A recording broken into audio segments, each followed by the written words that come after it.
Testing, can you hear that? There's a cost to doing business, so. Well, the hour is upon us, and I'd like to welcome everyone to the Advanced Plans Committee.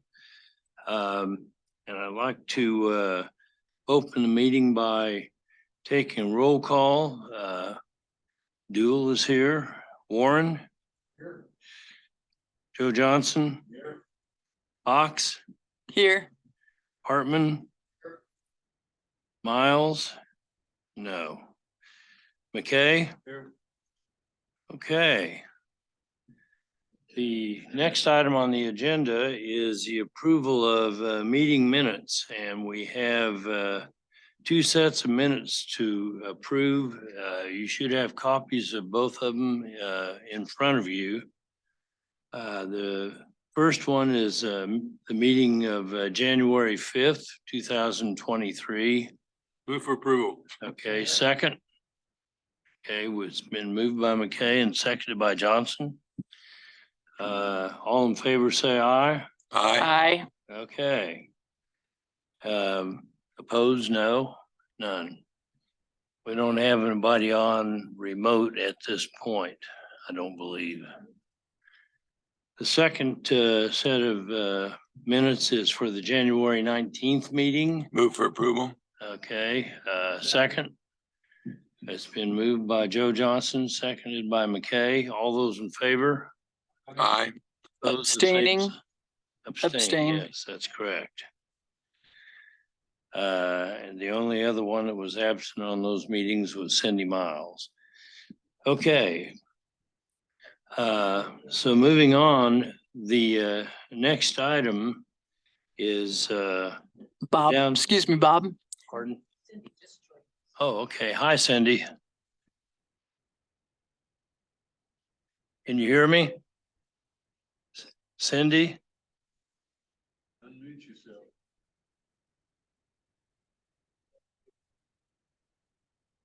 Cindy, can you hear us?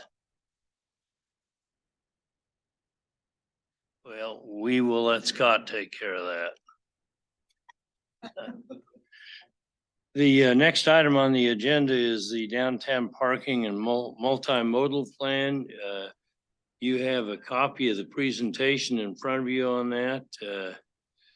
Tia Mott and Mallory Baker will make the presentation on this. Mary, do you have anything else? Nothing from me. Okay. Are they here? Tia, we're ready for you.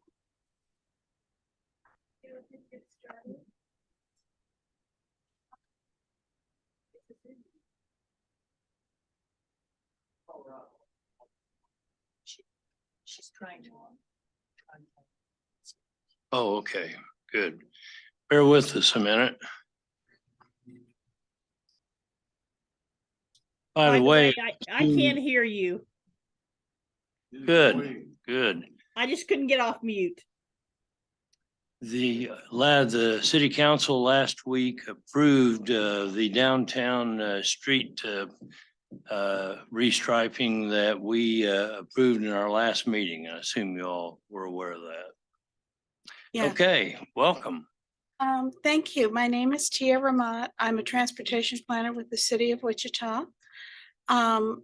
We are right now trying to get Mallory Baker with Walker Consultants. She's in Denver on the Zoom call with me to co-present this presentation.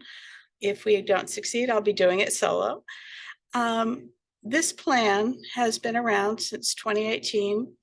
And it's really also like the downtown streets plan. It's a complementing plan addressing the downtown streets from Murdoch to Kellogg, the rivers to Washington, more or less, is kind of the break point. And really, this plan is unique in that it's a policy level document. It's not really a physical plan that talks about where parking should go. It talks about how to manage parking. Like both of these plans were proposed initially in 2010 by the adopted project downtown master plan for Wichita. And it's taken 13 years to get to this point. I believe you guys were presented this plan last July. And so this presentation may look slightly familiar. But this will be the second go around, and I'd really, like we did with the streets plan, I'd like to walk all the way through it. And if you have questions, feel free to interrupt me, or if you'd like to hold the questions to the end, I'll leave that to your chairperson to determine how he'd like to structure that. So, and I wonder what Scott's up to. Do you have any initial questions or comments about this plan that's coming to you and to? Oh, do you have any initial thoughts you'd like to share about this plan coming back to you today? I know I almost feel like I need to apologize to you as a body to bring you plans and to bring them to Planning Commission on the same day. But these plans were both hung up with COVID, and leadership has expressed some desire to get them moving as quickly as possible. So that's why you're seeing these two plans come. Oh, there she is. I'd like to introduce you to Mallory Baker. Mallory, you're showing as muted online, just so you know. I'm here, Tia. I can hear you all. Can you all hear me? Excellent. Okay, Yes. Great. Thanks so much. Talk Okay. soon. Well, I'll frame up the initial part of this presentation. Mallory really is the national expert in how other cities and parking in general is managed.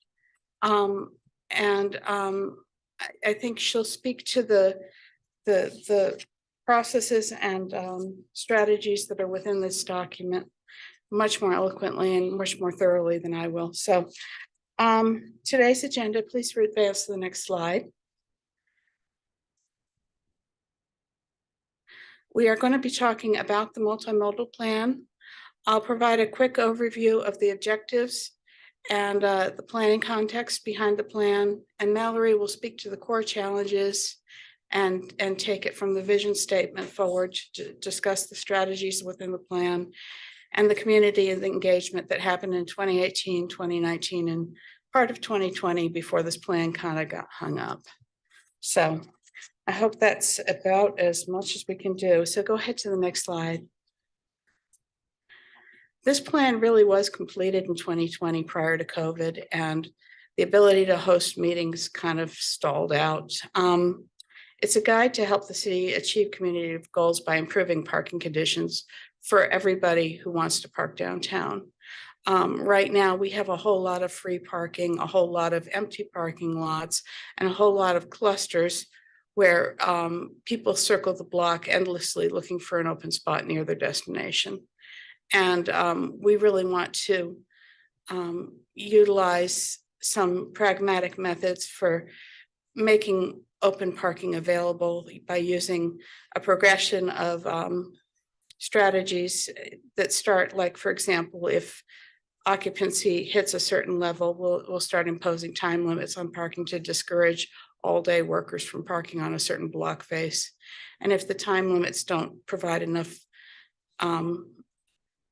options for people who want to come during the middle of the day and park, we may impose some sort of a cost on parking where it's in very high demand, but we'll get to that later. This plan involved a lot of collaboration with the city staff, a new steering committee, neighborhood groups, everything. We had to walk all the way through it again since we picked up this plan a year and a half ago, very much like the downtown streets plan. Go ahead to the next slide, please. This is the area that this parking study covers. It includes the Delano district, the government district, Century 2, Water Walk, Arena, and Old Town districts. So it really covers the bulk of where the city owns parking in downtown Wichita.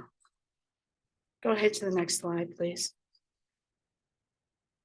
The current process and of what we're doing here, it looks very much like what the Downtown Streets Plan did.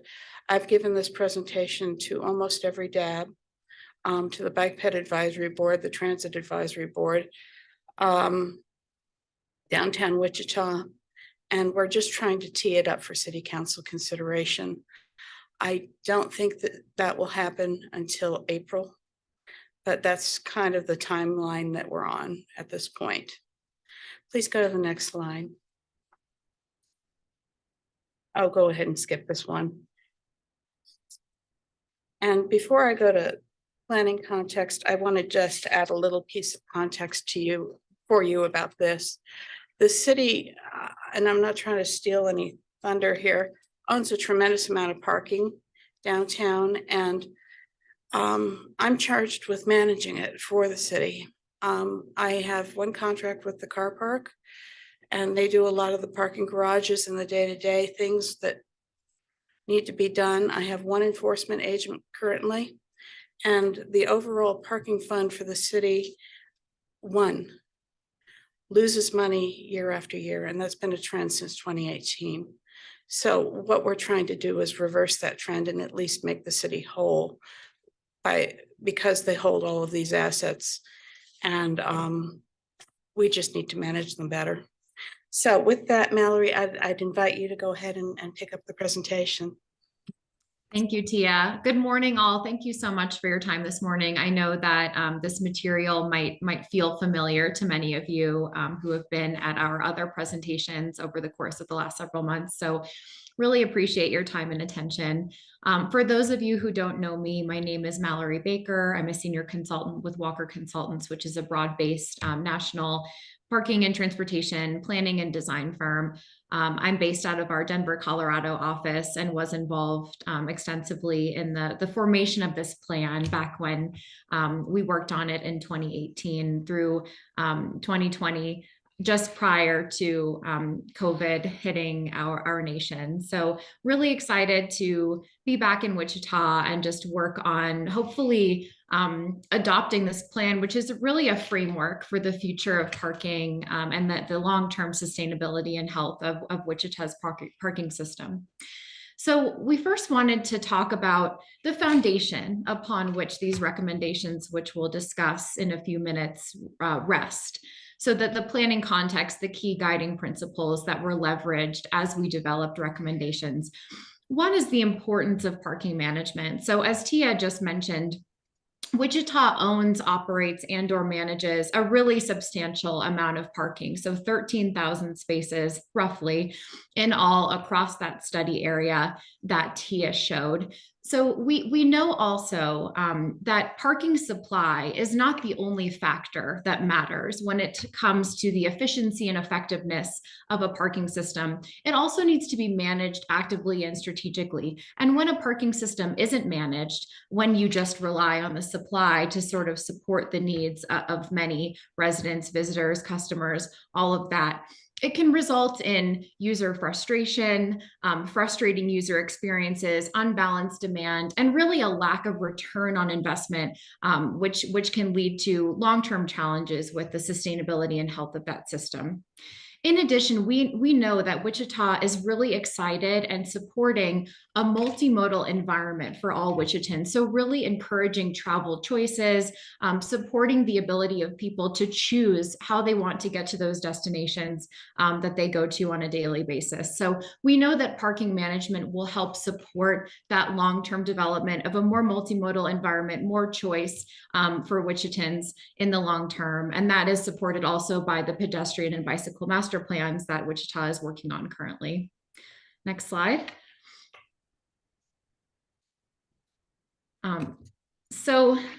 We know that Wichita has a number of core challenges that are still true today. So I want us to understand that, you know, we worked on this plan back in 2018 and 2019. So that's when we collected quantitative data, and we'll talk about that in a moment. But the core challenges, based on our conversations with staff, based on our observations of the current system, really remain the same. Number one, we know that Wichita is in transformation in terms of development and the transportation behaviors and demographics of the Wichita community. So we need parking management to support this transformation and really help people understand the value of the city's curb space, you know, those on-street areas, as well as the parking assets that it funds with its money.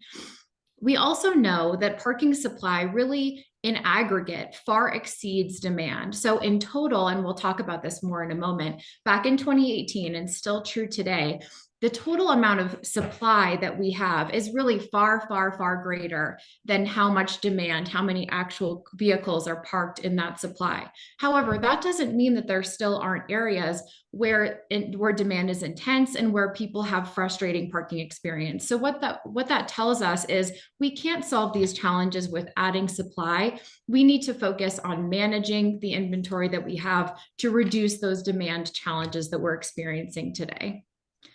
Next slide. So I don't want to get too hung up on this or spend too much time here, but just to give you a glimpse of what we found back in 2018, really what these charts show, the sort of long and short of it is demonstrative of what I just shared, which is really the total amount of supply in aggregate, in total across those areas and within each individual neighborhood really far exceeds the actual demand, and utilization, so occupancy of vehicles compared to supply is well below industry averages or what you're trying to reach when you're efficiently using a parking asset. So what this is telling us again, and what we've confirmed with staff is still true today, is that we need to focus on managing the assets rather than adding supply. Next slide, please. So again, just a quick demonstration of this. And I think, while things have changed since this data was collected in 2018, and keep in mind, this is a 2018 map, there are, in aggregate, again, those big green areas, those were, very underutilized back when we collected this data. However, that does not mean that in some areas, for example, along Douglas Ave, you don't have frustrating user experiences where demand is intense and parking is hard to find. So again, just underscoring, the overall direction and framing of the recommendations that we've pursued with this plan. Next slide. So some other core challenges, as we mentioned, Wichita manages a really substantial amount of parking across these study areas, 13,000 spaces in surface lots, structures, as well as our on-street parking assets. It's expensive to manage, especially when it comes to structures, which could have, structural integrity challenges. They need regular maintenance and restoration.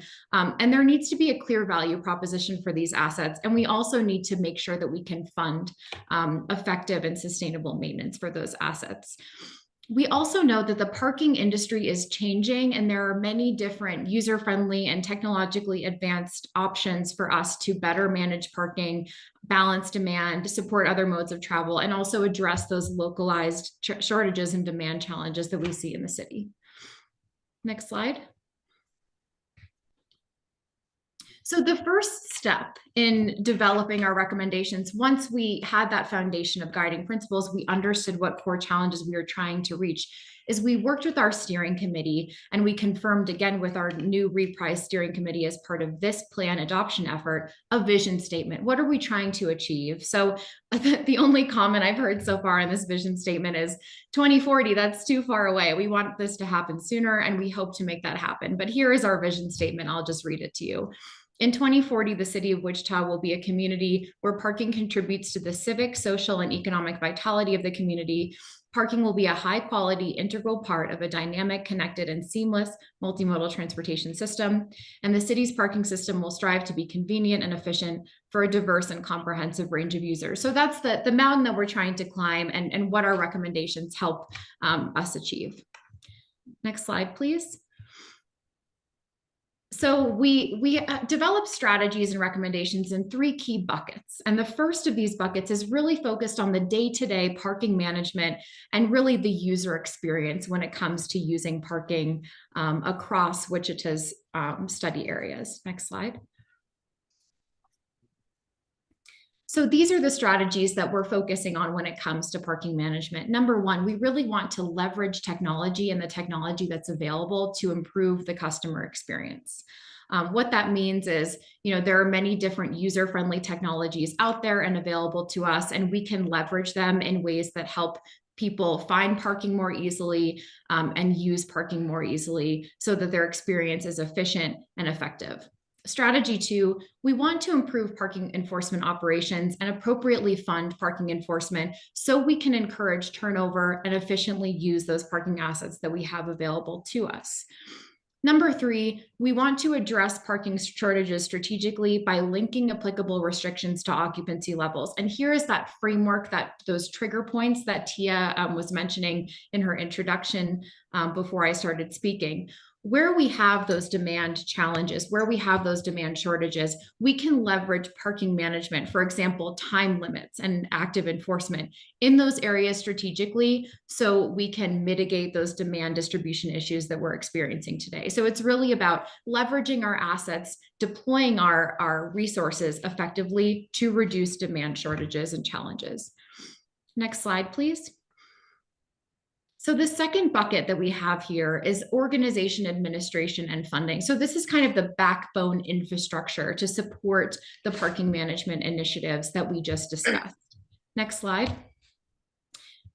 The strategies that we have here are, number 1, continue to consolidate transportation function administration into a single department. And Wichita is already doing that. We just want to make sure that we're supporting the ability to reduce duplicative effort across staff and across departments so we can have one single department that's responsible for conducting these activities. So we're already well on the road to achieving that.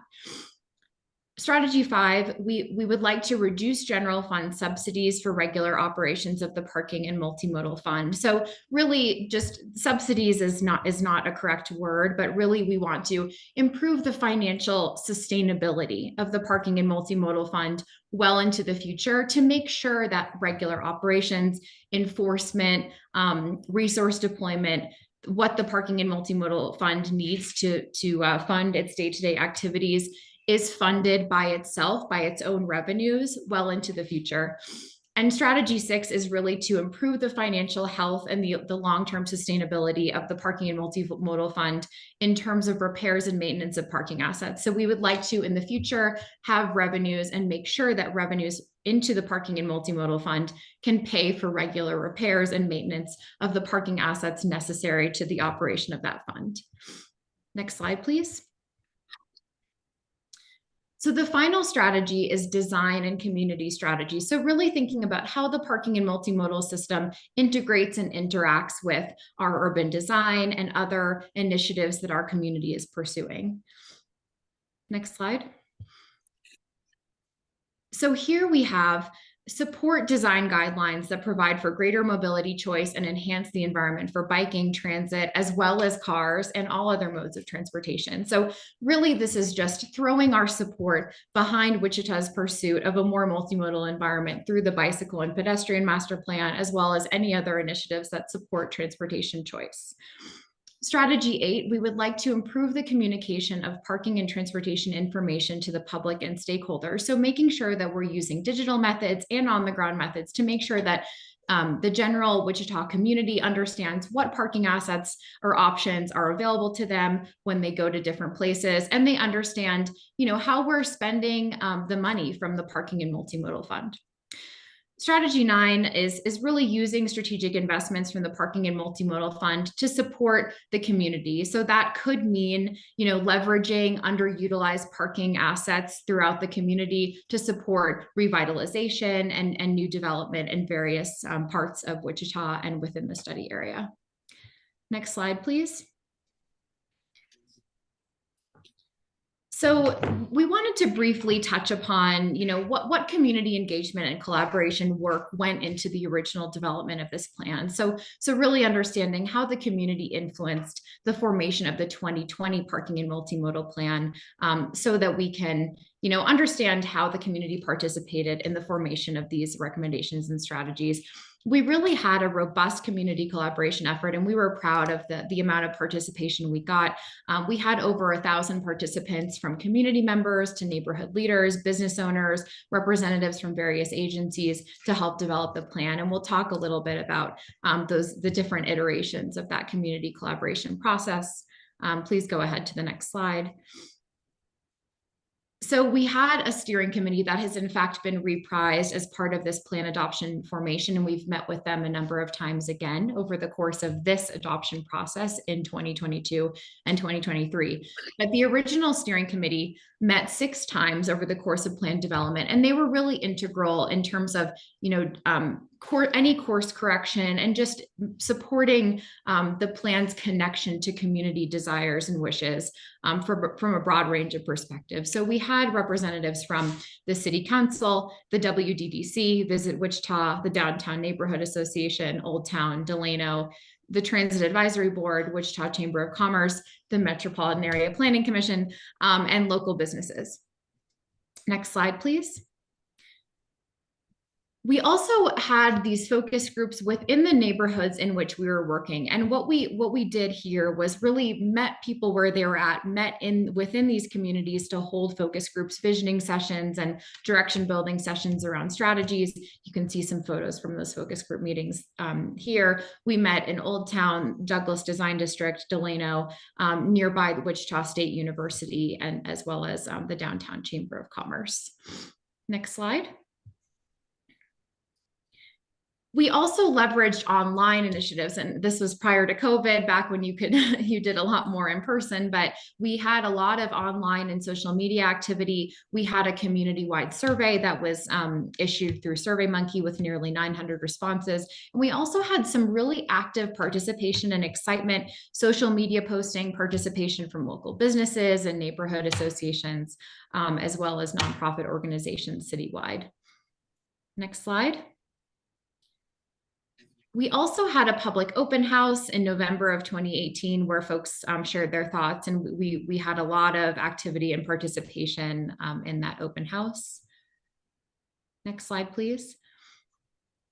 I wanted to touch briefly on the key themes that we heard from those conversations. Number one, we wanted to invest more in existing physical parking infrastructure. So what we heard from the community was there are a number of parking assets that are really in disrepair, unclean, poorly lit. So really making sure that the parking structures that we have, the parking assets that we have are fit to serve the Wichita community. So not, building more supply, but really focusing on making sure that the parking assets that we have today are fit to serve our community in all the ways that they need. People were really excited about the new multimodal Wichita that they were seeing, more infrastructure for bicycles and pedestrians, transit options. So people wanted to see more investment and support of those multimodal options, as well as supportive tools like signage and wayfinding at all levels of transportation. People were incredibly excited about the redevelopment that they were seeing in their downtown and in their neighborhood. So they wanted to look at parking strategies that would support new development and redevelopment and continue that trend towards an even more vital Wichita. And finally, people were excited by advancements in technology in transportation and parking. So they wanted to see recommendations that would leverage that technology and improve their experiences. Next slide, please. So this is, I think, an old slide, but we have finalized the recommendations. We've determined any gaps, and really what we mean by gaps is, this is setting up a framework that's really a process for staff to undertake. So the recommendations are really framing up future work that staff must continue to do, data collection procedures, analysis that they have to do to determine what is the exact appropriate step within the parking management framework to take. So we've determined what that would look like for staff to undertake in the coming years. And we've also met with many boards and committees over the course of late 2022, and will continue to do so today with this meeting and with our planning commission meeting later this afternoon in preparation for our conversation with City Council in April, hopefully. So with that, we'll open it up. And again, thank you so much for your time. Really appreciate your attention to this matter. I know parking is not the most exciting thing that you all deal with, but we are just very grateful to have the opportunity to speak to you about this framework and are excited to bring it forward. Thank you, Mallory. Do we have any questions? Yes, Mr. Warren. Mallory's several times in your presentation, you use the term leverage and use technology. Can you give us some examples of how technology can help with this? Yes, absolutely. So a few things I'll say on a number of ways. A number of technologies can really help at various touch points of the parking experience. One might be technology, so applications on mobile devices or websites that would help with people with trip planning or choosing a parking option. So that's something that we might look at. And I'm not going to talk about specific vendors because we are vendor neutral. We don't want, we're not supporting or sponsoring any particular vendor. So I'm just going to speak generally to the technological options and choices available. So trip planning, choosing a parking asset before they make the trip to make that experience a little bit more frictionless. Another technology initiative might be digital signage and wayfinding. So if you've ever been driving in a community and have seen a wayfinding sign that's active or dynamic, we can use that signage to help point people in the direction of parking facilities and options that have utilization or have availability. So have space available for people to park. Those systems are called automated parking guidance systems, and they've been really enormously helpful in communities that have a wide variety of parking assets. They can send data back to staff so staff can understand where they have availability, and it can also help direct people on the roadways so they can make good, smart parking decisions, and also reduce things like excessive circulation in your downtown and congestion.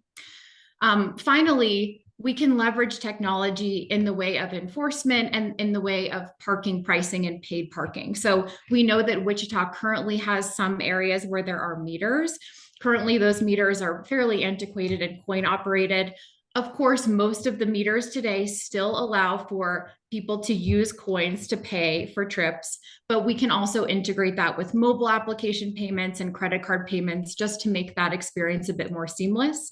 And finally, we can also leverage technology in enforcement. So currently, most of the enforcement done in Wichita is minimal and done manually. We can use technology to help make that enforcement experience easier and more accurate and precise. Thank you. Are there any other questions? Ms. Fox? The two-way street conversion to one-way street conversions to two-way, does that by itself help improve parking accessibility and ease of finding?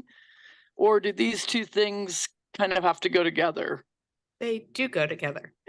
And the two-way street conversions will stop the snaking around the streets and allow people to drive more directly to their destinations. And some of the two-way street conversions will also reassign where parking goes. We have a lot of on-street parking that is underutilized in downtown Wichita. Okay, thank you. Mhm. Yes, Mr. McKay. Well, that's the same question. Didn't we talk about the street reconfiguration stuff? This was started in 2018.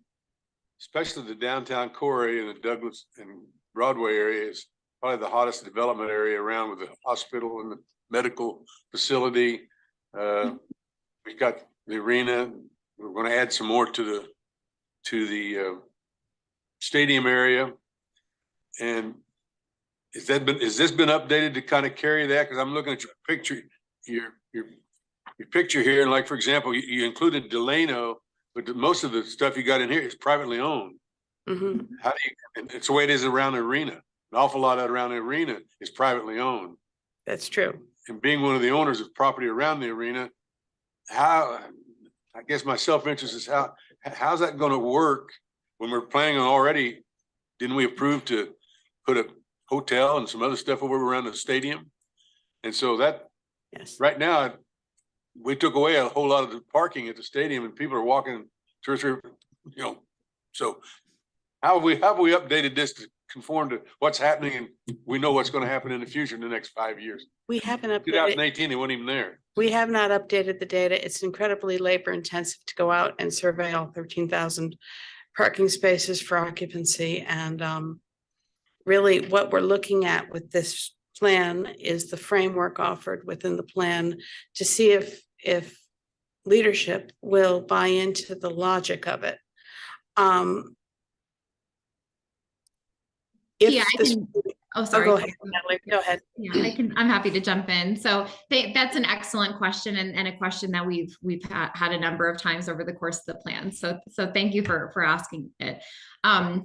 Tia's right that and you're right, we collected this data back in 2018, but really what it's telling us is a story that can help us make decisions in the future. But this, as Tia mentioned, this plan is a framework. It's really a decision-making tree almost. So staff will need to continually, and this plan encourages and recommends this. Staff will need to go out and collect data regularly in the system. So right now, there isn't a regimented process that parking staff uses, or the resources available to go out and collect data actively. So that's why this data is a little bit antiquated. But if this plan is adopted, staff will be going out regularly, collecting data and using that data to make decisions that are, triggered by different frameworks within this plan. So as you say, a lot has changed since 2018. And in fact, transportation behaviors more generally and universally have changed since COVID and since a number of other things have happened. But this plan really just kind of cues us up and gives staff the resources and ability to go out and collect that data so they can use this framework to make decisions. So for example, with that new development that you were discussing, what this plan would enable us to do is go out to those areas, collect data, understand the intensity of parking in those areas, and then choose to make a parking management decision in that area based on what we're seeing on the ground. And another thing I want to say is just because this plan focuses on parking management initiatives and maintaining existing assets, it doesn't completely disable the city from making an investment in a parking structure in the future. It's just that we need to follow the path of, first you make this choice and see how that works. Then you make this choice and then you scale up, and then maybe you add inventory if none of that is working, because we need to be strategic about, the expense of adding inventory when it's unnecessary and when there are other ways to mitigate the challenges that we're seeing on the ground. And the first thing to managing any asset is you need to really know what you have. And right now there's a lot of technology on the market that would tell us more about parking occupancy that's not being used in this city. This really is about making smarter and more pragmatic decisions moving forward, rather than overbuilding the parking and continuing with that sort of a trend with development. Yes, sir. Since the plan is out of date, why wouldn't we just approve the framework for the staff to use? Well, that is what the plan is. I don't think the plan necessarily does anything other than set up the framework. That's correct. The plan recommendations, which we've discussed, are that framework.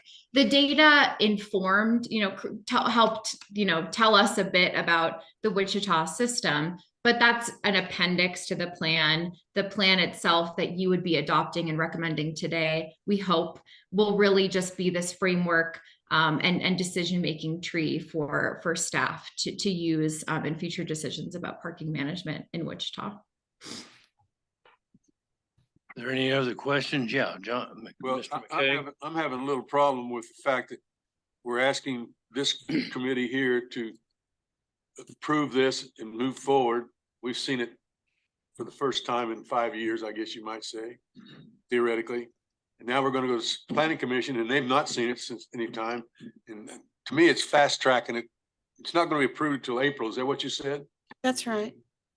So the process, I'd kind of like to see, we come here, look at it, take it, and you make the presentation of planning commission, but not with a recommendation until after we've had a chance to review and get any comments from the whole planning commission. And then let the staff come back to this committee with some kind of a semi-recommendation based upon all the hearing of the full planning commission.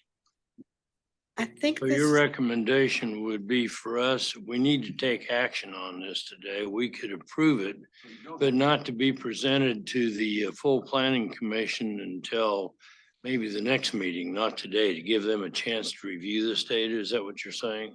No, I'm saying what we got today is the plan.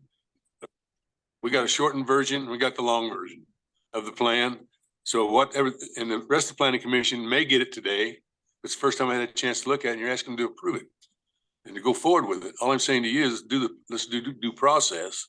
And we've looked at it. We go to the planning commission, say, this committee's looked at it and say, we'd like for it to go to the full planning commission to review it. And if there's any comments, come back to the staff, and the staff wants to bring back to us, then we say, we go back with a recommendation. It may be a bureaucracy situation, but everybody's on the same basis, I guess. Okay, before we, excuse me, Scott, would you like to make a comment? I was just going to make sure that I was hearing it correctly. So Mr. McKay, I think your recommendation is we've had the discussion here, then to have it again, have the presentation this afternoon at the MAPC, take any feedback that's received at both of these committees, take it back to staff, see if any changes or adjustments are needed, and then bring it back to the next advanced plans meeting. Yeah, because like Joe said, it's incomplete because of its time element more than anything else. And that, if it was going to say we got to approve it by the 26th of March or something like that, we're talking about in April. So that's another, month or so. I think we can do the process that way. I don't think it's going to make that much difference, except the fact that I feel a little uncomfortable with something that was put together 5 years ago, especially in the downtown area where so much have happened in the last 3 to 4 years. It's just, Well, I guess. pardon me, I'm not in opposition to the program. I'm just saying the due process how that go through. So then I think a question real quick would be to Tia, what would that do to your schedule if it was brought back to the advanced plans meeting for March?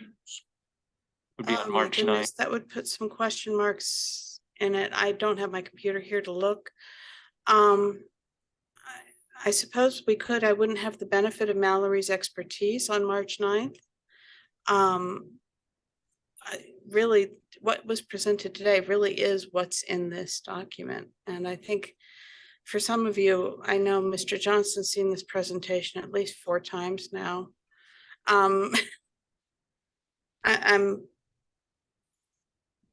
I hear you, Mr. Commissioner McKay, I really do. But I guess we could come back. Before we take any action on this, I've got a couple of questions. One, if the proposal that we are being presented with is basically to allow staff to continue to move forward on this and make concrete recommendations at some point in the future, my question is, has there been any kind of a budget put together for this? How many city staff would be involved in this moving forward? We're trying to get the plan adopted first. I have not put a budget to paper for what it will take to implement this plan. Okay. But being fully adopted means what you presented today, which is a general description of where you're going, but there's no specific requests in this request today as to change this parking or that parking or change any city codes regarding parking. No. There's no specific actions, right? There's no specific action here. This is a generalized and it's really about a framework that staff would work with city council to begin implementing. I don't think I would have any authority to make hard and fast decisions about paid parking anywhere in the city without some amount of city council.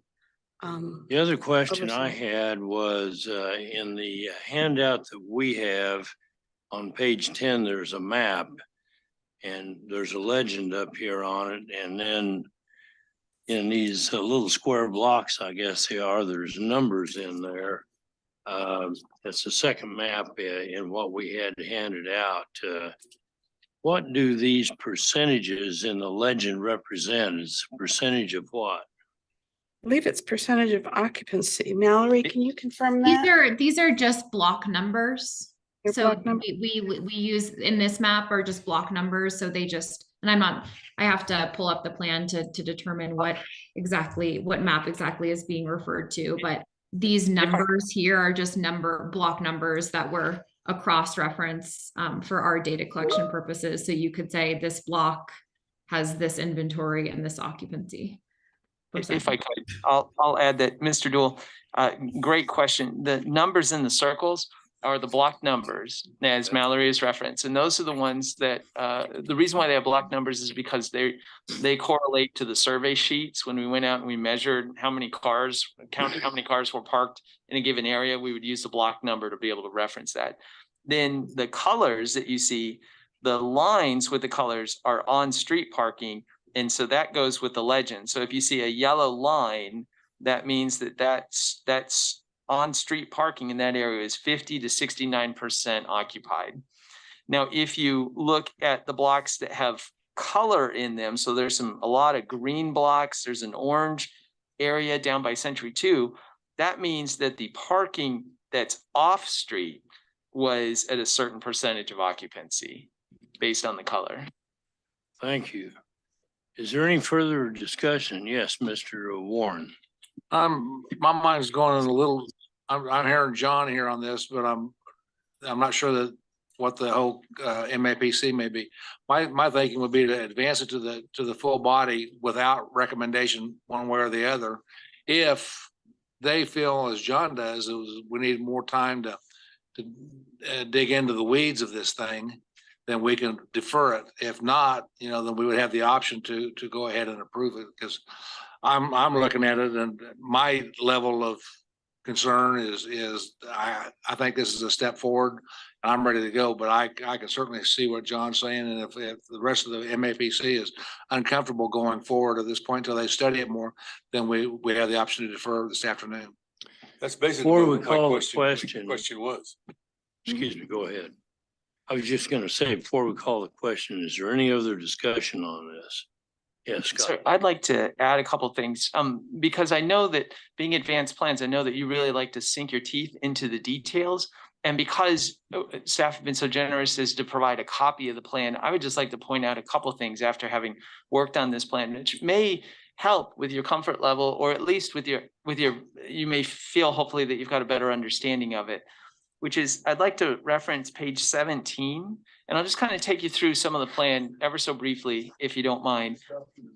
It's the big one with the flag on the front. Yep.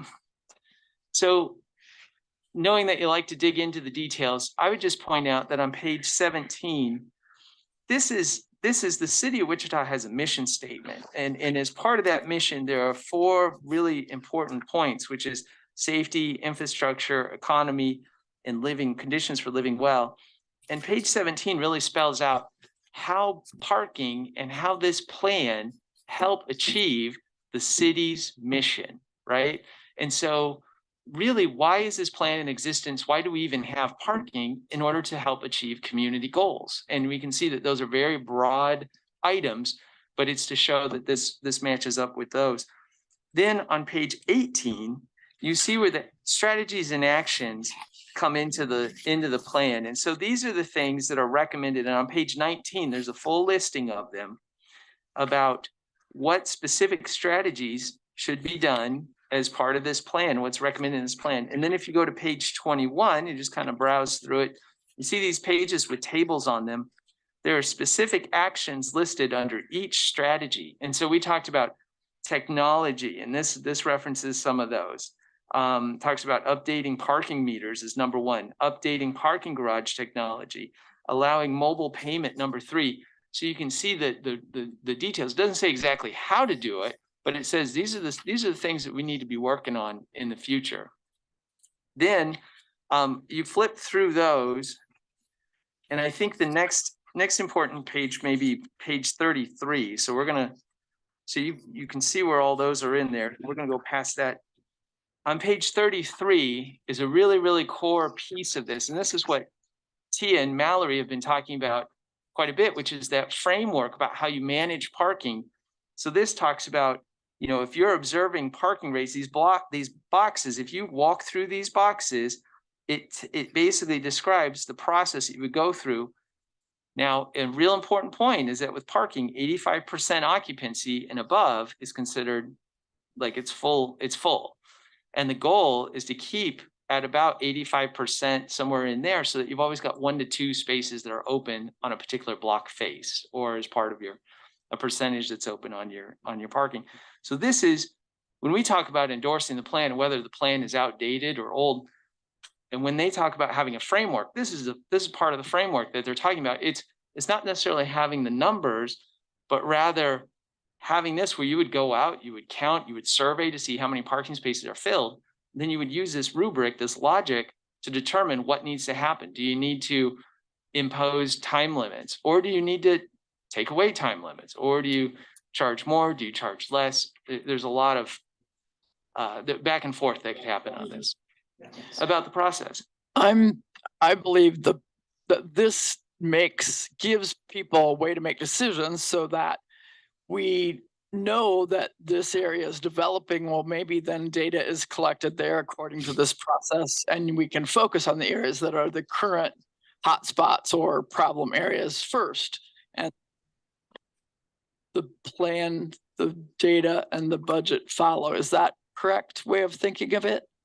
It is, because So it's really a decision-making model that the city says we're going to use this whenever a parking issue comes up. So we systematically address.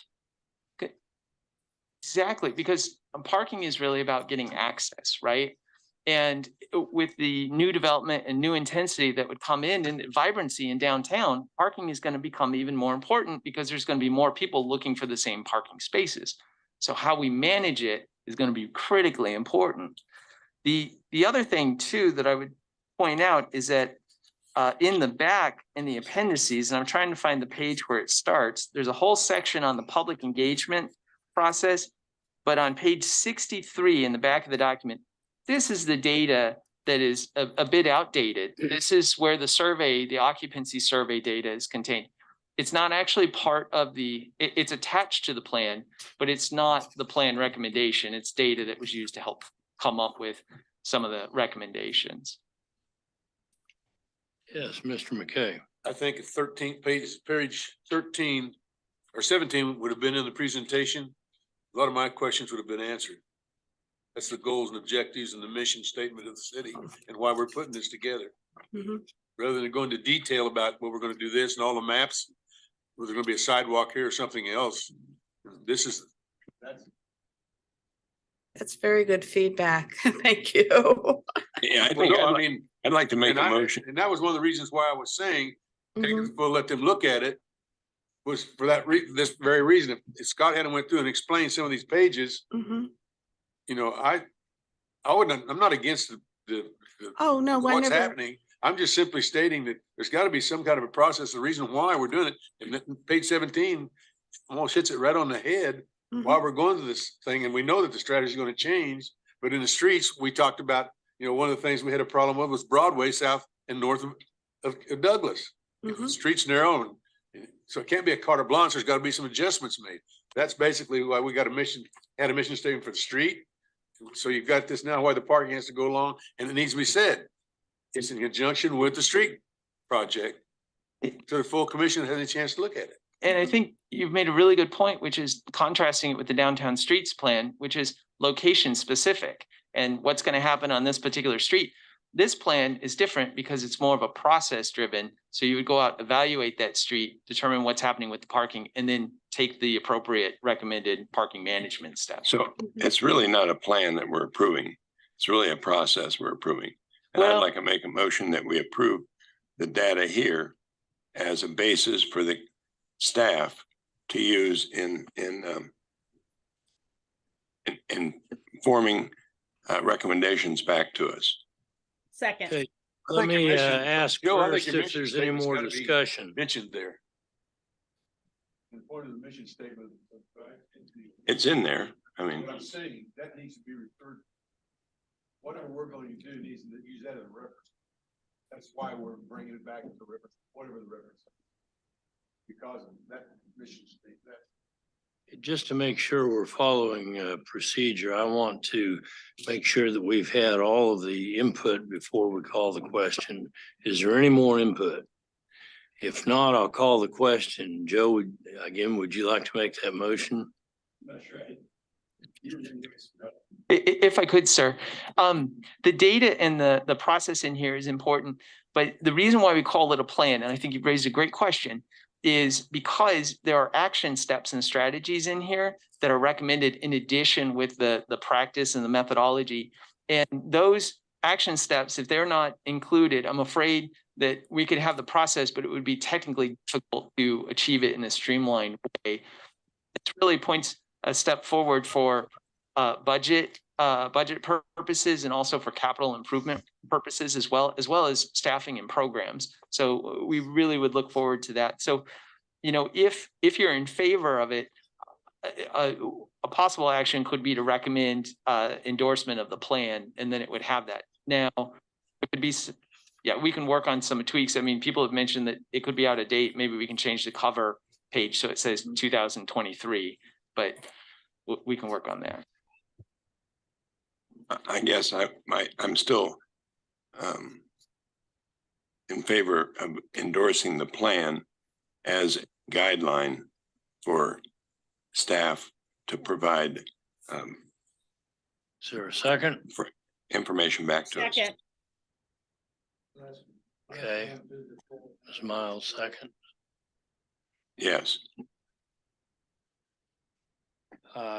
Any further discussion? Yes, you. Page 17 in this document here, you're not even gonna reference it?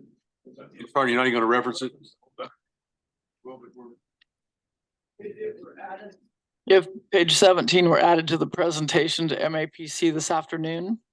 And then if they, I mean, if we recommend, we say we're comfortable, we want them to hear the mission statement and see page 17 specifically. Mhm. And then if they're not comfortable, then we would have to defer the vote. You need to So- reference back to the reason why. Yeah. Mr. you. Johnson, do you accept that change? I certainly do. Okay, we have a second? Second. Yes. Okay, all those in favor, excuse me. We just talked about that, and generally in this meeting, we allow the public to speak at the end, but I would be receptive if somebody from the Republic wants to weigh in on this point. You've got 3 minutes to talk, and that's all. Come on. Hi, this is Alan Kaler. I am the chair of the Bicycle and Pedestrian Advisory Board and also a member of Bike Walk Wichita. This has been presented to the Bicycle and Pedestrian Advisory Board, which voted to go ahead and recommend it. And I think some of the comments on the Planning Commission are correct. I had somewhat to the same reaction on some of it, is that this is, as in my words, not the staff's words, a plan to make a plan. And I think that it is necessary to take this step in order to have for the staff and the city to have the authority to move forward on thinking about what they're going to do with the parking on it in the downtown area.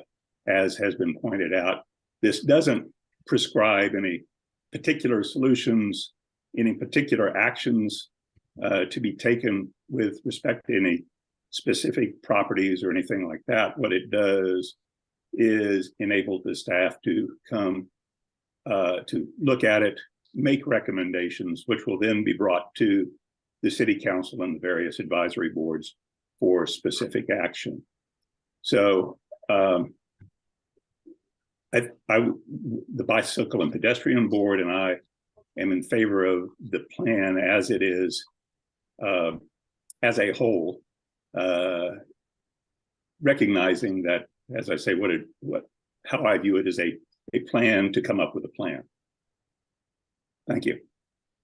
Thank you. Any other comments from the public present? Go ahead. My name is Lee McLeod and I live at 2708 West Benjamin Drive. I'm the president of the Neighborhood Association in Benjamin Hills and Pleasant Valley. But primarily, I am a volunteer. As a retiree, that's about the main thing that we get to do anymore is to volunteer. And I've been impressed recently by seeing how the city has used volunteers to count homeless people and count bicyclists. They have designated a day and a time and trained the volunteers. And when I heard that the comment about we would have staff going out to count this, it seemed like that would be very prohibitive cost of counting parking spaces that were occupied or not occupied. And if you could use volunteers or the owners of some of those lots, as Mr. McKay mentioned that he owns some of the properties around the arena, perhaps as getting that kind of input rather than paying for volunteer staff time to go out and do that would be much more wise and prudent. Thank you. Is there anyone else from the public, either present or virtual, that would like to make comments on this? Anyone else? Okay, I'll bring it back to the commission for a vote.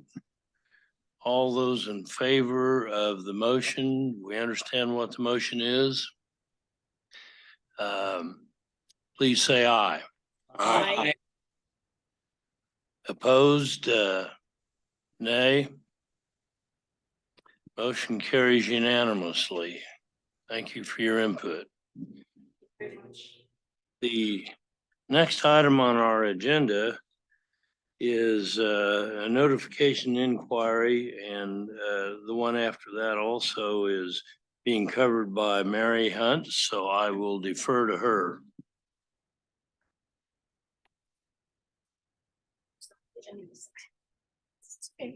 Good. Yeah, I would take some, thanks.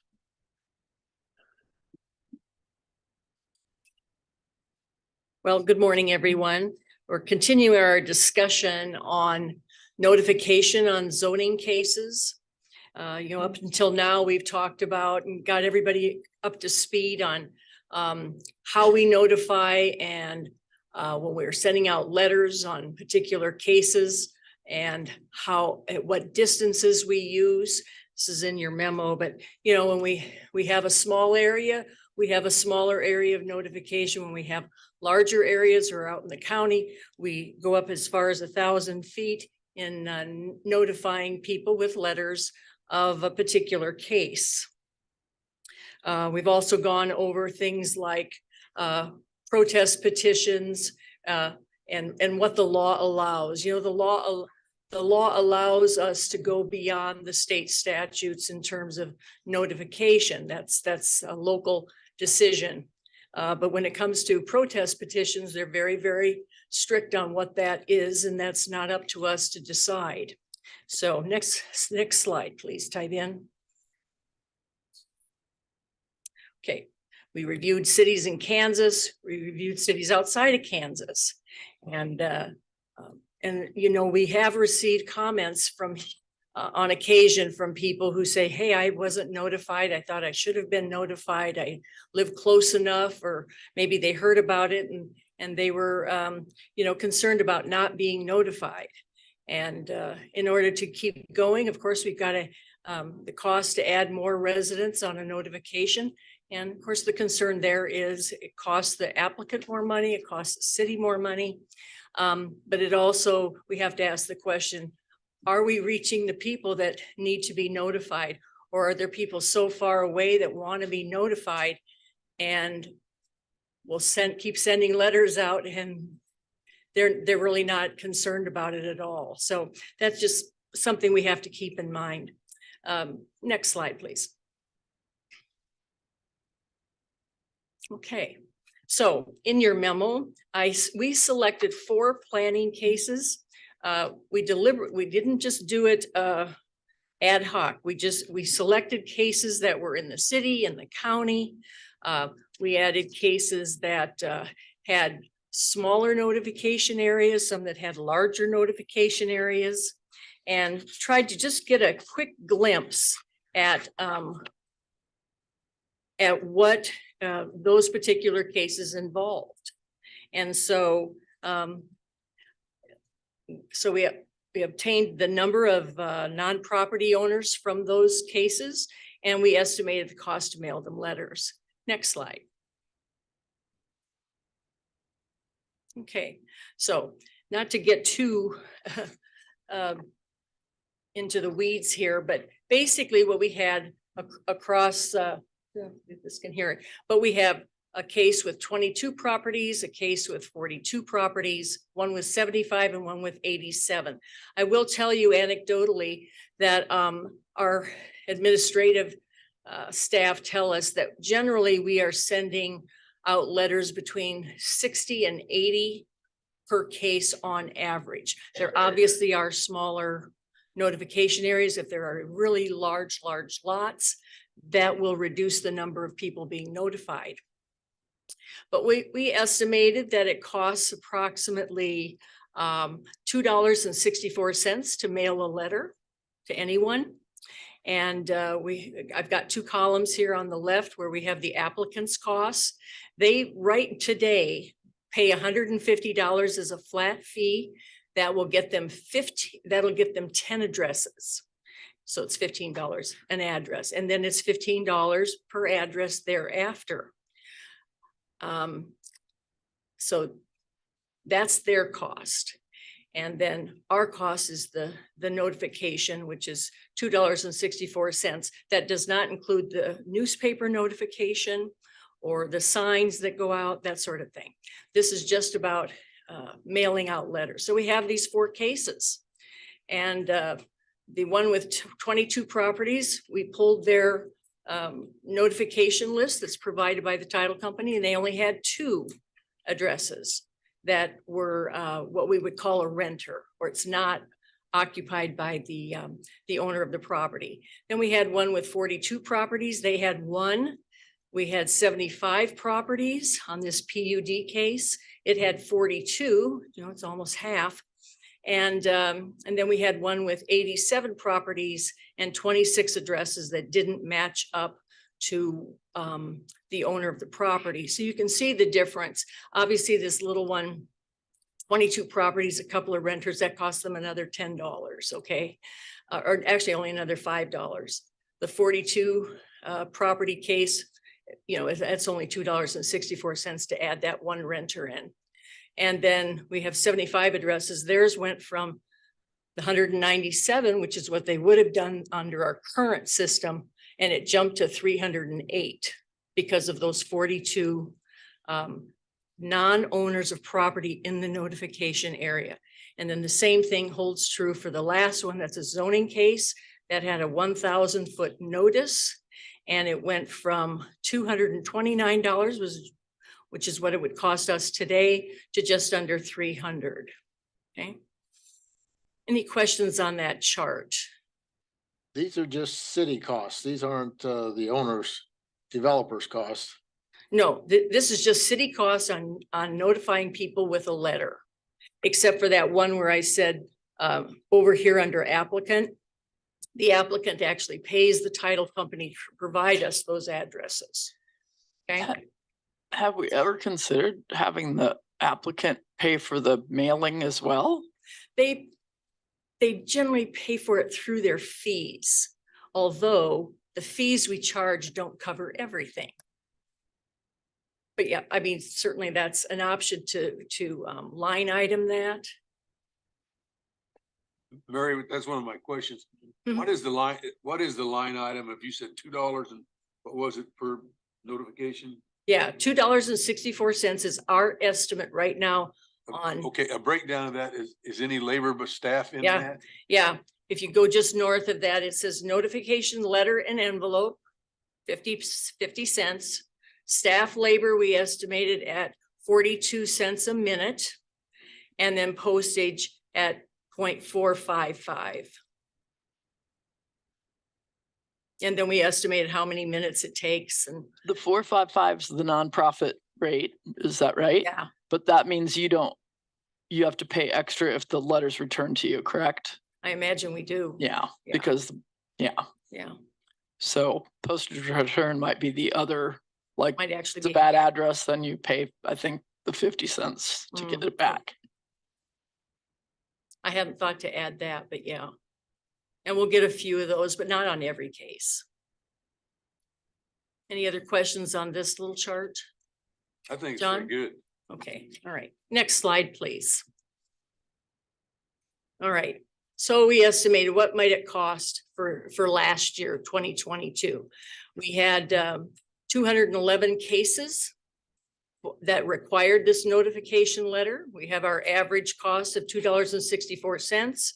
The average number of notifications per case is now estimated at 70 letters going out. So the notification cost for owners only would run about $39,000 a year.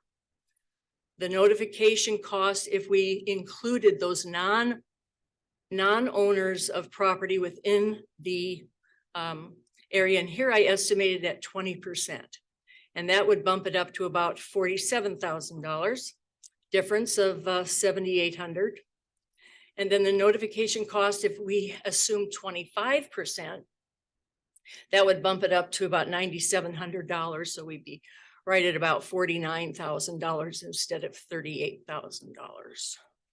Now, we only took estimates. We could certainly dig deeper, pull out, I don't know, 4 months worth of cases and see if we can refine those numbers. But I think this is a good estimate to think about.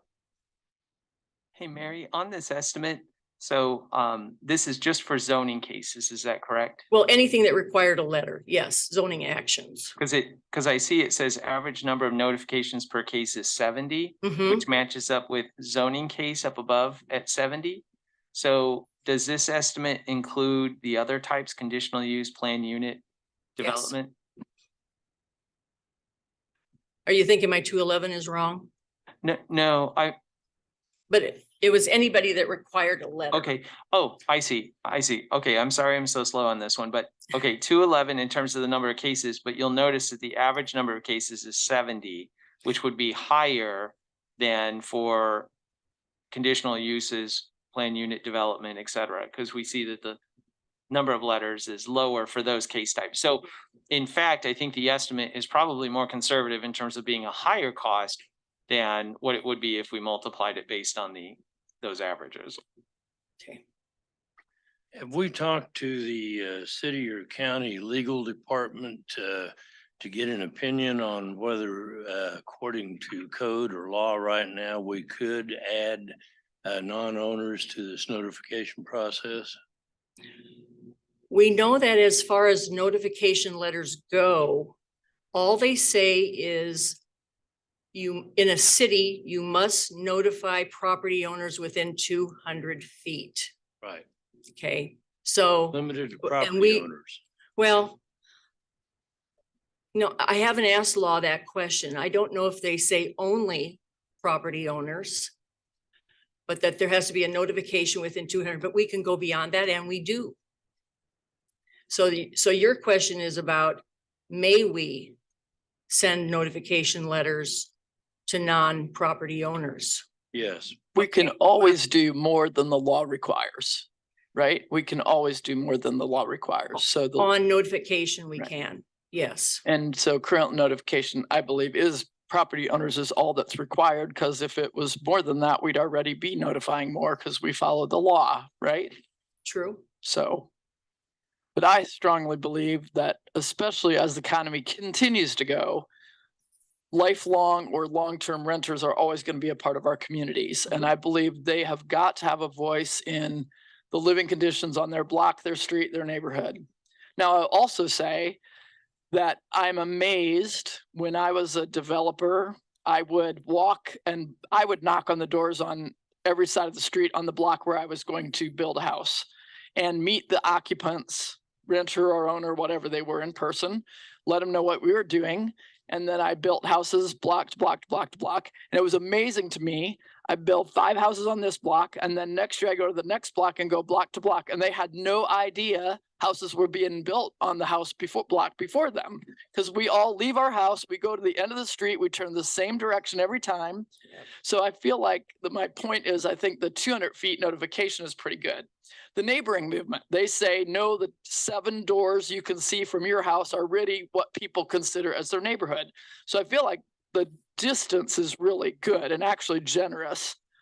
And that, but that the renters in those areas are the ones who we really need to make the effort. And if the extra cost is borne partly by the applicant, because they're paying for more title name, or they're paying for more letters to get the names of the address plus the name of the owner in some cases.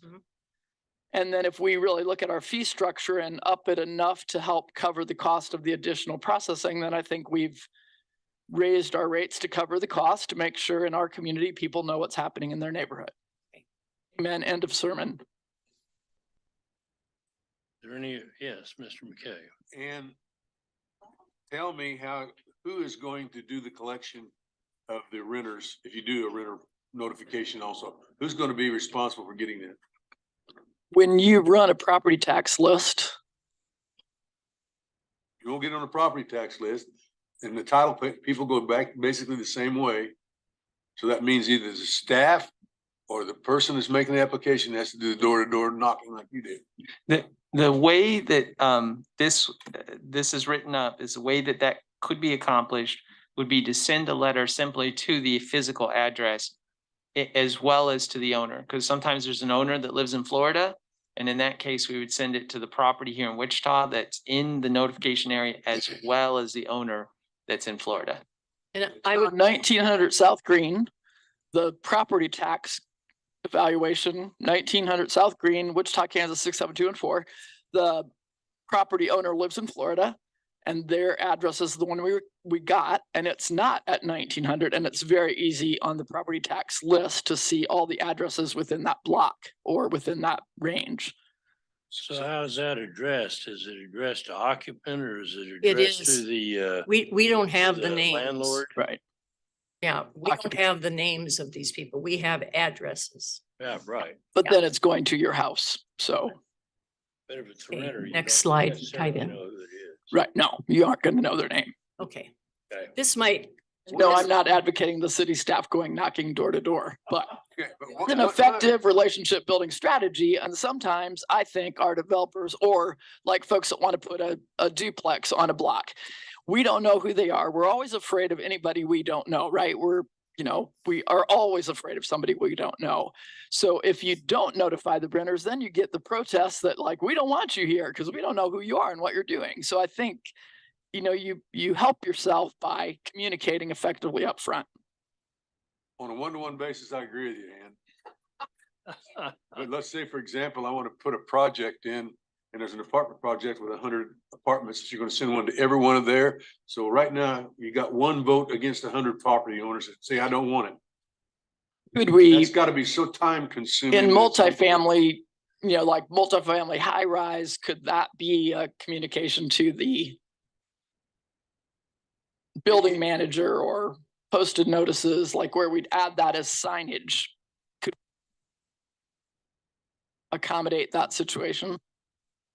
It's an interesting question, and I'm glad that it came up in this format. Mary, have we talked about the approach that we would, or an approach that might be possible with multifamily? Well, I think it would take the cooperation of the property manager. I think of if you go out to Central and Ridge and just go north of that, between that and the Sedgwick County Park, you've got 3 apartment complexes. I mean, can't recall, but there's several hundred in each apartment complex. So we'd have to know their numbers to find out. What I would suggest is that for an apartment building, the way that this would be done by the title company is by the parcel and who's the registered owner. And if they don't match up, then you know that it's likely a renter. For a single family house, it's pretty simple. Yeah. For an apartment, there would not be other listed owners. There would just be the one owner. So I would think if you send it to the physical address where the apartment is, and then you send it to the owner, that's 2 letters. But I think it accomplishes the intent of at least making sure that the physical address gets notification. I think a complicated one would be a condominium unit where there are multiple owners, because in that case, then if we did it to the owners and there's, let's say there's 10 of them in a building, each one of those properties would get a notification sent to it as well as to the owner. But they're property owners, condominiums. Right. Correct. Right. But if it is possible, I guess, to rent, to own a condominium and then lease it out. And in that case, then if it didn't match up the record, then there would be someone assumed to be renting there. So you would send it to both locations. Right. Okay, we're talking, primarily all we've been talking about is residential. Yeah. Okay, how about commercial now? Let's take Rock Road and Harry area. You got so much commercial in there. If you send one out to every tenant, the shopping center on the southwest corner of that, it's got, I don't know, 25 or 30 tenants. And you got to go around the other, that's where I have a problem. You either gonna have to say it's for residential only this, that, but if you go, you got to set a separate set of rules for commercial and multifamily. I don't think one will cover all. When you think about our zoning though, Bob, Mr. McKay, most of the time the commercial is going to go in a commercial area and there might be a fringe of residential. I don't think you're going to as often, I mean, what you're going to do is there's going to be more multifamily near those commercial. So if we had a good strategy for the multifamily, that would help. I think it could be treated very similar to the apartment scenario where you send one to the property owner and you send one to the physical address. Then you don't look for who are the tenants, similar to a rental. I think it's only based on ownership would be the one where you start to see ownership is different than the physical address. My only comment is that I don't think you can do a carte blanche system. It's going to have to say this, for this, for that. And, in this city for years, we would zone property, but until it was platted, it wasn't go on a zoning map as zoning, whatever it might be. We got that changed, 5 or 6 years ago, simply because people coming in and wanted to buy a piece of ground. Well, it's zoned this, but until you go out and spend all your money, it's not approved. So that got changed to where the zoning became zoning. This is one of the reasons why I appreciate you and this committee so much, is because you bring different perspectives and questions that, we're thinking about at a baseline level. You've just elevated it to real world implications. And so if you would like, what we can do is kind of look at some possibilities about how those might be addressed and then bring them to you something on paper so you can look at it. Well, you will run into this combination differential deals in new subdivisions more than you will the older ones, because there's multi-uses going on at the same time, covered under the same area. And that's one of the problems that I can see happening. Could we set it up to start with like anything that's single family residential to multi, like you're starting at that base level where there are really neighborhoods as the way to test for a year? Because I think it's the neighborhoods that are most active. I think multifamily, they're kind Yeah, I can't remember in the past of getting people upset about being notified from multifamily ever. I mean, it's always single family. well, the one where we were going to put the car wash in their front yard and like right. that one. Right, that's the first one I remember. But owners, that was a condo place where you were an owner, so they did get notified. Mr. Warren, did you have a comment? A couple comments. Not really interested in seeing staff spend a lot more time on it until we know this is the direction we want to go. I'm going to be opposed to anything that's going to add cost to the applicants, because I think in most of these cases that the bureaucratic costs are already high enough, and I don't want to go to that. And then I've got a fundamental objection to adding people that are going to be protesting when they don't own. I mean, as a renter, they can on a moment's notice pull up stakes and head out the door. But I don't think they'd be able to protest. All they'd be able to do is, well, they could come in They can in personal life, but yeah. I mean, not a formal protest petition. They can't do a couldn't sign that. petition, but they can fill this room. And they have no ownership stake in it. Well, there's no way to ID But it. it's where That they person live. that's testifying found out a notification and doesn't even live in that property. I mean, The notifications we've got now, I think all of these zoning require signage on the property. That's enough for me. Mary, I don't think this requires action on our It does not. We're So really we in the middle of appreciate this the input discussion. on this very much. Yeah. I would say at this point, why don't we move on? I think we've got plenty to think about Yeah. here. I just wanted to share with you very quickly, this is what an ownership list looks like. It's oftentimes several pages, 6, 7, 10, maybe more pages. And what they provide most of the time is a property description, which is a legal description, not an address. And then in the far right column, you see they'll have a mailing address for the owner. You go down 4 of them and you've got somebody from Florida. Okay, that's how we would know that we would need to notify someone at that address. Or if it's a different zip code, things like that. So just sharing that with you. I asked one of the title companies, one of those that it's all around town, they have many, many offices, if they could add the address. And they wanted, and they didn't want $15 per address, they wanted 18. What? Yeah, now they're not the only one, and there are title companies out there that actually provide the site address. Just a little FYI on that, so, okay. Are you getting ready to go, Mr. Johnson? Okay. Fine. Okay, Mary has the next item as well. It's an open letter from Wynn to change the planning department.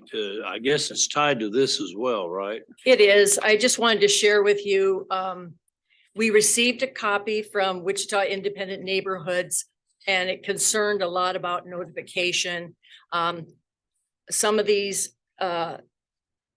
ideas are that more people should have the right to protest, which is a state law. We're not in a place to change that. So you can see on here, because I know we're running out of time here, that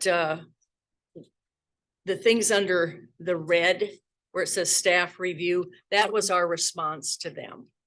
This came to the city council, they forwarded it to us. So we shared with them the notification distances and things like that. So I know I'm being real quick on this, but that's what this was. And you can see that they understand some of it in that we do notify within a certain area, but the parts on protest petitions, it's really out of our hands at this point. Did you have any questions on this, or did you have a chance to look at it? Same thing on signage. Yes, Scott? I would just point out, sir, that there are representatives of Wynn here in attendance at the meeting. So I just wanted to point that out. Okay. Well, we'll give them a chance to comment at the end of the meeting as we normally do in this meeting. Okay, well, thank you. I appreciate those comments. The next 2 items have Scott's name on them. So if you would like to talk about performance majors and the next one, well, let's see, it was project updates and performance measures. Sure. And I'll try and cover these in brief, given the time. And as always, please follow up with me if you have any questions. So the first one is, it's really not project updates, should be MAPD updates. But Ty Ben, if you want to bring up that Word document and just share the screen, we'll just go through a couple quick charts.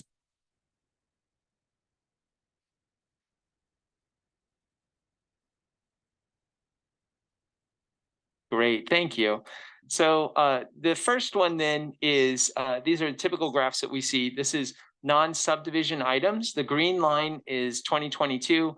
The blue line is 2023. And you can see that it's fairly steady. We've taken this all the way out through, I think, beginning of March, because of course we get applications that we schedule for about a month later. So just so you can see what's coming forward. So looks, of course, we had a lot of cases on the last agenda. And on this one, we're settling down lower so everyone catches a breather. Next graphic, please. these are the number of cases. And again, this is through early March with 52. We ended last year with 214. So we're pretty much on pace to meet what we did last year. So it'd be interesting to see if that trend continues. But we'll talk about overall trends in the next item. Next graphic, please. This is subdivision items per MAPC meeting, and we've been really busy with subdivision items. They caught a break for the first meeting of the year, but after that, they've been moving pretty quickly. And next graphic, please. And the blue line is this year's. This is subdivision cases at MAPC. I think that number is 11, looks like. And so I expect that we will probably exceed what happened last year, just given the trend that we can see from the prior years. Next graphic, please. Good. This is a new count that we're doing. We're counting the number of lots in subdivision plats that you all review. And you can see the last year was first year we were counting this. We finished just below 2,000. So far this year, we have 546. And what that tells me is that we've had some very large plats that have come through.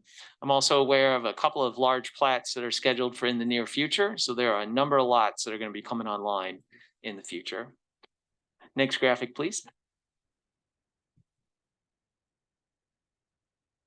This is the table that you can reference in the handout, just gives you the counts for each of the meetings. There's been a couple of times at least that we've exceeded our regular staff capacity, and they've been able to get through it, which we've been really fortunate for. So no further comments on that at this time. Next slide. Next graph. And then the table with the counts.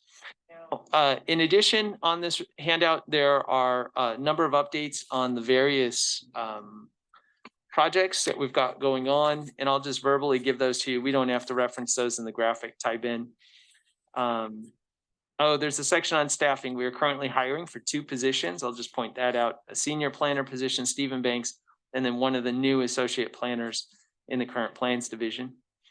We continue to keep an eye on future retirements. We've got Neil Strahl retiring at the beginning of next year. So we want to get folks hired to learn from him as soon as possible. Short-term rentals, we've taken that out to all of the DABs and received feedback. We're working on putting together a public input packet so that you can refer to that in the future. So we'll distribute that as soon as we get that ready. Wasn't quite ready for this meeting. Next one is solar energy conversion systems. We are working on scheduling a presentation of the Board of County Commissioners at one of their workshops. And we have, just as a side note, we have heard indication that there may be a large solar applications coming into the planning department. We don't know the specific timing on it, but I assume that it will be fairly soon. So out in Western Sedgwick County. Nightclubs still on hold. Just haven't gotten the time to dedicate on that one yet, but we're close. Daycare, that will be going to the city council probably on February 21st. So stay tuned on that one. Places for people, incentives, land bank, and zoning code updates. No status updates on those. And then duplex designs. That one we're going to be on pause for a little bit. We got through most of the DAB meetings. And we paused before District 4 because we want to have an opportunity to have some more dialogue and also consider the approach on that one. So that's where we are with MAPD updates. Any questions on those? Or There's no questions. Thank you, Scott. Next item is any comments from the public, present or virtual. If there is, you're limited to 3 minutes. Yes, please state your name and address. Sure. My name is Trish Heilman. I live at 139 South Fountain. I'm a treasurer on the College Hill Neighborhood Association and served in that on the board for quite a few years. I just wanted to quickly jump in and talk about the notification part of the meeting that you had, and thank you for looking at that. And speak to, I'm also a board member of WIN, so that's I'll also speak to this open letter here regarding notification, and just wanted to make a couple comments. I wanted to echo Mrs. Fox's comment about renters and the fact that, we have in different neighborhoods, a lot of renters, sometimes, 40, 60, 80% of a neighborhood might be renters. And I think that in our planning process, valuing them, I think would be really important. I know in our neighborhood association, renters are automatically members of the neighborhood association. You don't have to be just a homeowner. So it's not like an HOA. And I think we want Wichita to be a quality place to live, whether you own the place or whether you rent the place. And I think we can say that to people by saying, we're not disenfranchising you by not informing you of what's going on in your neighborhood. I think that's really important, that we make sure that we're, saying, hey, we value you because you are a huge part of our community. It's not just if you own property around here. There are a lot of people who rent for many, many years and sometimes for all their life. The other thing I just wanted to touch base on was in the planning process, when we're talking about feet, there are neighborhoods where people don't, they barely even know their neighbors and they don't step outside that 200-foot area. And there are neighborhoods where you walk every day and you know all your neighbors, and what goes on 1,000 feet away is absolutely important to your value. And I think that's part of the planning process's role, is to make sure that one person, what they want to do with their property doesn't negatively impact other people's value. And I think that that doing that, expanding out again of 1,000 to 1,000 feet as a city in that notification process, not even talking about the protest, but the notification process. I think that really will help to make sure that the people whose property really could be impacted negatively are given at least a heads up to be engaged.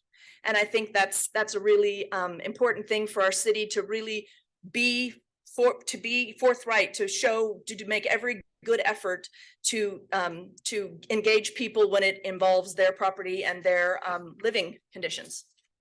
Thank you. Probably don't have questions. Comments. Thank you. Are there any other comments? Please state your name and address. You have 3 minutes. Okay, my name is Richard Ruth. I'm at 3907 East Funston Street. And I submitted this open letter on behalf of some members of neighborhood associations. One of the things that jumps out at me is the references to the state statutes that was not included as part of this. And that's something I think that WIN needs to work on, is making sure that when public, what opportunities for public discourse occur, that the public is properly educated on some of these ramifications that will influence the conversation. So it's good. I'm glad that you included this, and I'm glad that you did this the staff review. I do have a copy of the environmentally sensitive areas. It was drawn up for cell towers in particular, but these are basically areas of the city that are deemed important enough to be considered when development occurs. Notification with no response, I don't think was really addressed by staff review, but that's something that we might, unless I just missed it. But currently, when something doesn't come back, our understanding is that that counts as a default yes for whatever the request is. So that is a concern. To be sure that the pulse of the neighborhood is taken. The fact that protest petitions don't always line up correctly. We understand that it's kind of random. It depends on when these things are submitted. But when something is submitted and we know that it's going to be outside of that, it's not going to hit DAB. The applicant could merely be told that this is a situation where it will need to go through DAB. So your speedy timeline is maybe delayed because of the need for DAB members to know about this. One of the things that I hear about the notification signage is that it's illegible. And so I understand that there are some requirements around this, but my concern is either because of rain damage or because of placement, they're simply illegible. Sometimes they're next to a bush so that the main arteries of travel would not even make it visible to the person. Okay. And then the inclusion in the rendered process, I think a lot has been said about that, but I just like to say that, you know, I go to a lot of neighborhoods where people rent and they don't have the option to just get up and move. It's an expensive process. In fact, you talk to some of the people in some of these things, they say they're doing 99 plus life because they absolutely cannot get rid of where they live. They can't go anywhere. They can't sell and afford anything else. There's also rental requirements. You have a certain amount of time that you're going to spend there that you can't leave without fines. So these are some of the considerations. It's an interesting conversation. Certainly a lot of food for thought that we've gotten from staff. So we appreciate your time on this. Thank you. Is there anyone else from the public that has comments at this time, either present or virtual? If not, we'll bring it back, and I believe we have completed the agenda. The next meeting will be March 9th. And with that, we stand adjourned.